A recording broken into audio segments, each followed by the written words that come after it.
Today, students in high school get told that what they're doing right now will prepare them for either college, a career, or the military. While those three preparations are goals for most, if not all high schools around the world, the standard of learning for students are not being met.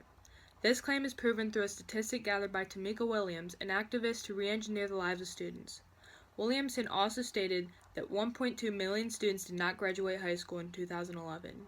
While many may argue that 1.2 million is relatively small to the number of students enrolled in school, the knowledge is often misconstrued. Students are not learning to the full potential because schools are not providing enough raw material to students for them to pursue their own future.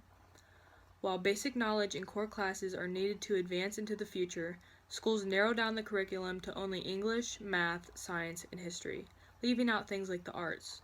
Learning how to properly read, write an essay, do basic math, and know history on important events are crucial to the lives of young people. Learning specifics about these subjects for students who will not go into a career or not major in college in the core subjects is irrelevant. This creates a creativity crisis that is affecting the education of students all around the world. In fact, 44% of students reduce time spent in the other classes by 145 minutes a week just to focus on reading and math.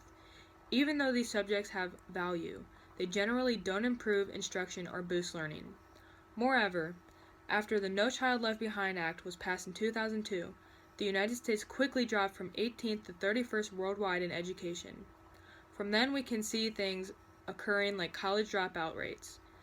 These reductions in classes have obviously impacted schools for the worst, and have not allowed students to flourish in subjects where it matters most. Should be good. Alright. I'm here today with Miss Hurstein from Perry High School. Excuse me, Miss Hurstein, what subject do you teach? I teach biology and AP biology. Have you been able to use what you learned in high school in your real everyday life? Some of it I think I have. It helped me more with college, being prepared for college. Do you think kids that have a successful life in school are also going to be successful after school? Not always. Not always. I think there are kids that are very book smart, but don't always have the greatest common sense. Where I think there are kids that school is not their subject, but they find a career path like welding, construction, What subject and do you they teach? excel at that. It's called basic construction. All right. So the things that you learned in high school, have you been able to take some of those things and apply them to the real world? Well, yeah, some things.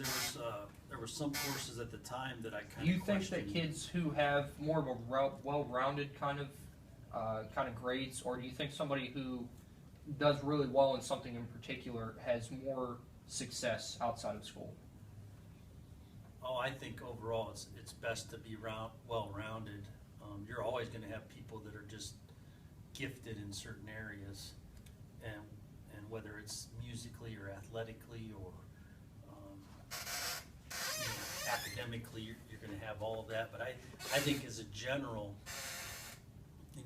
terms, being well-rounded is the most. So now that you've seen the videos, I'd like to end it off with ways that we can solve this problem. The main one is to perhaps have a class that can teach students how to be somewhat financially successful in life after school, instead of them being stuck with everything they've continuously learned for years. Maybe something that could help us balance a checkbook, or maybe something that could help us manage our taxes for when us students get older, or also tips on how to balance credit throughout our lifetime to go along with the financial management. Just something of that nature, so that when the time comes we can actually apply that old knowledge to real life at an older age, when it actually will count. The fact of the matter is a lot of these things we learn we won't need down the road, and at some point that'll have to change.